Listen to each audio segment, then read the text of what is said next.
Number 5।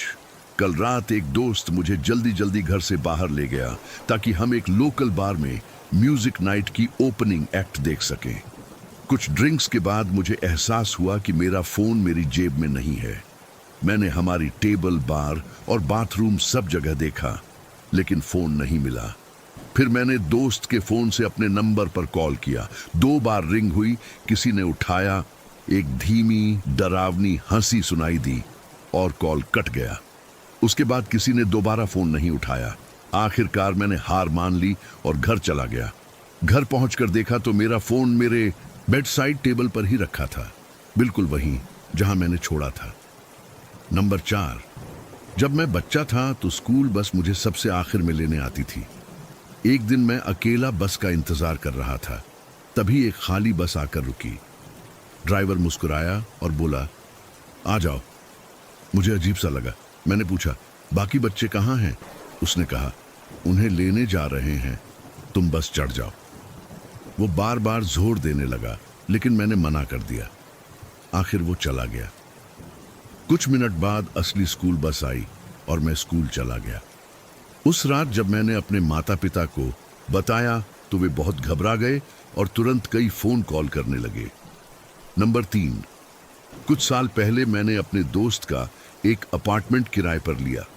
उसने उसे हाल ही में खरीदा और पूरी तरह रेनोवेट किया था, लेकिन वो बेच नहीं पाया, तो मैंने कुछ समय के लिए किराए पर ले लिया। वहां शिफ्ट होने के बाद मुझे एहसास हुआ कि बगल वाली महिला कुछ ठीक नहीं थी। उसकी उम्र करीब 45 साल थी, लेकिन वो काफी ज्यादा बूढ़ी दिखती थी। वो पूरी रात जागकर क्रिश्चियन रेडियो सुनती और किसी से जोर जोर से बात करती रहती थी। एक दिन मैं तंग आकर उसके घर गया और उसे आवाज कम करने को कहा।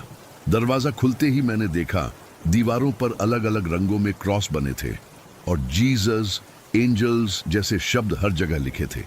खिड़कियां काले रंग से पेंट की हुई थीं। अंदर कोई रोशनी नहीं आती थी। घर गंदा था, पुराना कारपेट, बदबू, हर जगह कॉकरोच।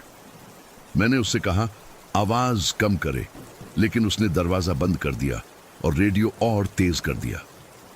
अगली रात मेरी गर्लफ्रेंड मेरे साथ थी। आधी रात को मेरी नींद खुली और मैंने देखा कि कोई हमारे बिस्तर के पास खड़ा है। पहले मुझे लगा मैं सपना देख रहा, लेकिन वो परछाई बोलने लगी। वो मेरी पड़ोसन थी, उसके हाथ में कुछ था। वो रात में मेरे घर में घुस आई थी। उसने कहा, रात में दरवाजे लॉक किया करो, और चली गई। अगली सुबह वो मेरे कमरे की खिड़की के नीचे अजीब आवाजें कर रही थी। उसके हाथ में एक प्लास्टिक बैग था जिसमें उसका सड़ा हुआ मरा हुआ कुत्ता था। गर्मी में उसकी बदबू साफ महसूस हो रही थी। मैं डर गया। दूसरे पड़ोसी से बात की, वो भी डरा हुआ था। उसने बताया कि वो औरत उसके घर में भी घुस चुकी थी और एक बार उसके पीछे खड़ी मिली, हाथ में ड्रिल लेकर। मैंने पुलिस को बुलाया। उन्होंने बताया कि वो खतरनाक स्किज़ोफ्रेनिक है और दवाइयां नहीं ले रही, लेकिन वो अपने घर की मालिक थी, इसलिए पुलिस कुछ नहीं कर सकती थी जब तक वो बाहर ना आए। मैं 2 दिन तक इंतजार करता रहा। एक रात 2 बजे वो बाहर निकली। मैं तुरंत पुलिस को कॉल किया। कुछ ही मिनटों में पुलिस आई, उसे पकड़ा और ले गई।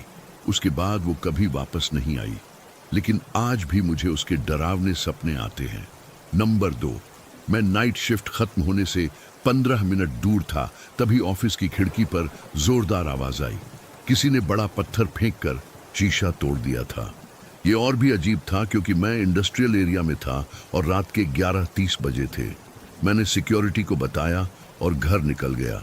रास्ते में मुझे एहसास हुआ कि मैंने कार को अनलॉक ही नहीं किया था, वो पहले से खुली थी। मैंने पीछे सीट चेक की, लेकिन कोई नहीं था। कुछ देर बाद मैं अपने दोस्त से मिलने निकला।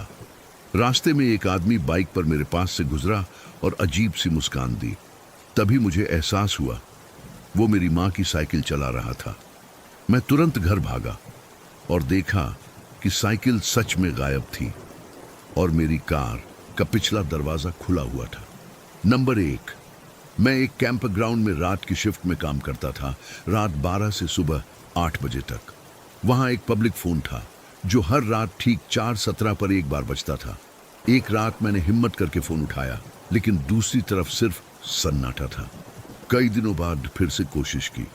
इस बार कुछ देर बाद मुझे किसी के सांस लेने की आवाज आई और फिर एक खुरदुरी आवाज ने मेरा पूरा नाम लिया।